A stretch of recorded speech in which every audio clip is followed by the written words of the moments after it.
Hello students, আজি class 8 lesson number 2 মাই native land নামৰ পয়েমটোৰ অসমীয়া অনুবাদখিনি আলোচনা কৰিম। ইয়াত মই প্ৰত্যেকটো লাইনৰ অনুবাদখিনি মই কৈ যাম আৰু তাৰ লগতে বুজাৰ কাৰণে আৰু অলপ বেছিকৈ ডিসকাশন কৰিম। তোমালোকে ভিডিঅ'টো শেষলৈকে চাবা আৰু যদি চেনেলটো এতিয়ালৈকে সাবস্ক্ৰাইব কৰা নাই সাবস্ক্ৰাইব কৰি ল'বা। অতি কম সময়ৰ ভিতৰত মই যিমানখিনি পাৰো তোমালোকৰ লগত আলোচনা কৰিম। গতিকে মাই নেটিভ ল্যান্ড এই লেসনটোৰ নাম হল my native land. My native land মানে আসলতে কি বুজায়? মোৰ নেটিভ মানে হল স্থানীয়, ল্যান্ড মানে হল ভূমি। গতিকে মোৰ স্থানীয় ভূমি, কিন্তু ইয়াতে আসলতে বুজোৱা হৈছে মাই নেটিভ ল্যান্ড মানে মোৰ জন্মভূমি। যেই নহওক, এতিয়া আমি লেসনটোত বা পয়েমটোত কি কৈছে কি আছে সেইখিনি আলোচনা কৰোঁ। He asked me, the old man by the street, blind, lonely, and poorer than me, tell me what my land is like. So ইয়াতে কোৱা হৈছে যে he asked me, তেওঁ মোক সুধিছিলে, the old man by the street, এজন বুঢ়া মানুহ ৰাস্তাত দি গৈ থাকোতে এজন বুঢ়া মানুহে মোক সুধিছিল। মানুহজন কেনেকুৱা আছিলে?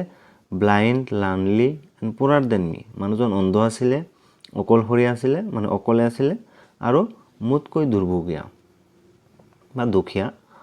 মোতকৈ দুখীয়া এজন মানুহে মোক সুধিছিল যে মোৰ tell me what my land is like, মানে মোৰ জন্মভূমিখন কেনেকুৱা। যিহেতু মানুহজন অন্ধ আছিলে, তেওঁ দেখিব পৰা নাছিলে, যাৰ কাৰণে মোক সুধিছিল যে মইতো দেখিব নোৱাৰো, গতিকে মোৰ জন্মভূমিখন কেনেকুৱা।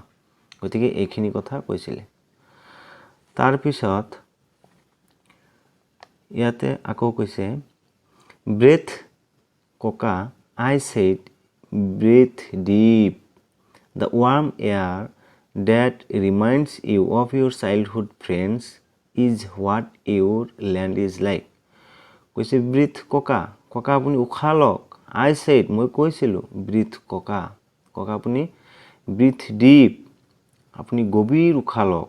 The warm air that reminds you of your childhood friends, যিটো গৰম বতাহ বা উষ্ম বতাহ আপোনাক মনত পেলাই দিব আপোনাৰ সেই লৰালিকালৰ বা আপোনাৰ কেঁচুৱা কালৰ সেই বন্ধুসকলৰ কথা মনত পেলাই দিব।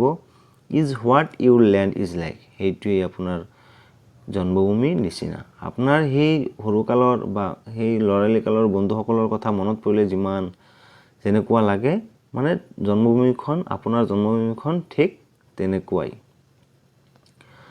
The cool breeze on your face this morn after last night's endless thunder and rain is the peaceful breath of your land. Cool breeze মানে হল বতাহ। এই ঠাণ্ডা বতাহ যিটো আজি ৰাতিপুৱা আপোনাৰ মুখত লাগি আছে বা আপুনি পাই আছে, অনুভৱ কৰি আছে, আজি ৰাতিপুৱাৰ যিটো ঠাণ্ডা বতাহ আপুনি অনুভৱ কৰি আছে, after last night's endless thunder and rain, মানে যোৱা ৰাতিৰ একেবাৰে অসমাপ্ত বজ্ৰপাত আৰু বৰষুণ, is the peaceful breath of your land, সেইটোৱে আপোনাৰ জন্মভূমিৰ এটা শান্তিপূৰ্ণ উশাহ। ইয়াত বুজোৱা হৈছে মানে যোৱা ৰাতি, মানে ৰাতিত যেনেকুৱা গোটেই ৰাতি বৰষুণ আৰু যেতিয়া বজ্ৰপাত পৰিলে ৰাতিপুৱাৰ যিটো বতাহ, সেই মলয় বতাহটো যেতিয়া আমি অনুভৱ কৰোঁ, সেইটো মানে বহুত ভাল লাগে। গতিকে সেই অনুভৱটো মানুহজনক, যেহেতু মানুহজন অন্ধ আছিলে, তেওঁক মানে বস্তুখিনি অনুভৱ কৰিবহে পাৰে, যাৰ কাৰণে তেওঁক অনুভৱ কৰিব দিছে যে আপুনি তেনেকুৱা ধৰণৰ যিটো অনুভৱ কৰে, ঠিক তেনেকুৱাকৈ আপোনাৰ জন্মভূমিখন আপুনি অনুভৱ কৰক। The contented gargling of that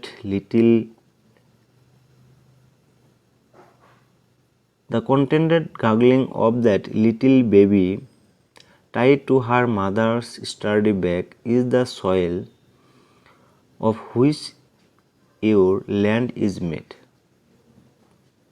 ইয়াতে কৈছে the contented gargling of that little baby, তাৰমানে সেই মাকৰ কোলাত বা মাকৰ পাছফালে বান্ধি থোৱা এটা সৰু বাচ্চা যিটোৰ শব্দ, চিঞৰ বাখৰ বা আনন্দৰ যিটো শব্দ, তেওঁলোকে মনত ফূৰ্তি থকা, যেতিয়া মাকৰ কোলাত থাকে, সৰু বাচ্চাবিলাক সাধাৰণতে নিজকে সবল আৰু শক্তিশালী অনুভৱ কৰে, নিজকে বহুত পাৱাৰফুল অনুভৱ কৰে গতিকে সেই শান্তিপূৰ্ণ মাকৰ কোলাত থকা ল'ৰাবোৰে যেনেকুৱা চিঞৰ বাখৰ কৰি আছে আনন্দত চিঞৰ বাখৰ কৰি আছে is the soil of which Euro land is made মানে ইজ দ্য সয়েল মানে সেইটোৱে হ'ল সয়েল মানে হ'ল মাটি সেইটোৱে হ'ল আপোনাৰ জন্মভূমি মানে সেই মাটিৰেই তৈয়াৰী আপোনাৰ জন্মভূমি মানে ইমান শক্তিশালী মাটি মানে এটা মাকৰ কোলাত এটা বাচ্চা যিমান শক্তিশালী ঠিক তেনেকুৱাকৈ আপোনাৰ জন্মভূমিৰ মাটিখিনি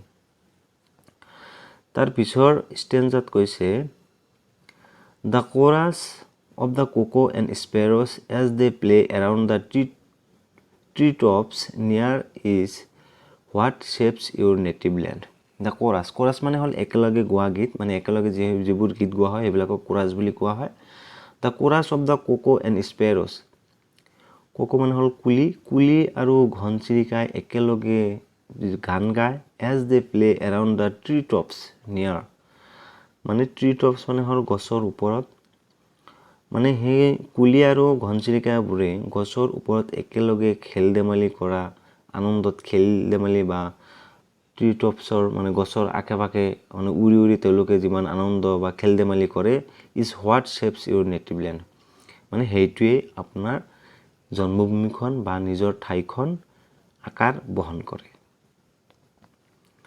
তাৰপিছত next stanza the distant roll of the Bihu dhol the pepa and gogona my neighbours play the heady aroma of the pitha and laru the scent of the evening prayers in the Namghar masjid church this make the soul of your beloved land ইয়াত কৈছে সেই দূৰত যিটো বিহু ঢোল মানে বিহু যেতিয়া আহে তেতিয়া ঢোল বজায় পেঁপা বজায় গগনা বজায় মানে সেই দূৰত যিটো নেইবাৰ্ছ মানে হ'ল ওচৰ চুবুৰীয়াবোৰৰ যেতিয়া দূৰত সেই বিহুৰ সময়ত যিটো ঢোল গগনা পেঁপা মানে যিবিলাক বাদ্য বজায় গান বজনা বজায় the heady aroma of the pitha and লাৰু আৰু এই পিঠা আৰু লাৰুৰ যিটো প্ৰচণ্ড যিটো সুবাস the scent of the evening prayers in the Namghar masjid church মানে আবেলি সময়ত যিবিলাক ভজন কীৰ্তন বা নাম গুণ ভগৱানৰ বা ঈশ্বৰৰ যিবিলাক নাম গুণ গোৱা হয় ক'ত নামঘৰ মছজিদ চাৰ্চ মানে নামঘৰত মছজিদত আৰু গীৰ্জাত যিবিলাক গুণ কীৰ্তন নাম গুণ গোৱা হয় ভগৱানৰ বা ঈশ্বৰৰ this make the soul of your beloved land মানে এইটোৱেই আপোনাৰ জন্মভূমিৰ মানে জীৱন প্ৰকাশ কৰে সোল মানে হ'ল আত্মা মানে আপোনাৰ জন্মভূমিখন মানে আত্মা প্ৰদান কৰে মানে জীৱন প্ৰদান কৰে মানে জীয়াই ৰাখে এই শব্দবোৰে আপোনাৰ জন্মভূমিখনৰ মানে জীয়াই ৰাখে গতিকে এইখিনিয়ে আছিলে মাই নেটিভ লেণ্ডৰ অসমীয়া অনুবাদখিনি মই তোমালোকৰ লগত আলোচনা কৰিলোঁ যদি কিবা থাকি যায় তোমালোকে কমেণ্ট কৰি জনাবা মই নিশ্চয় উত্তৰ দিবলৈ চেষ্টা কৰিম গতিকে আজিৰ ভিডিঅ'টো ইমানেই থেংক ইউ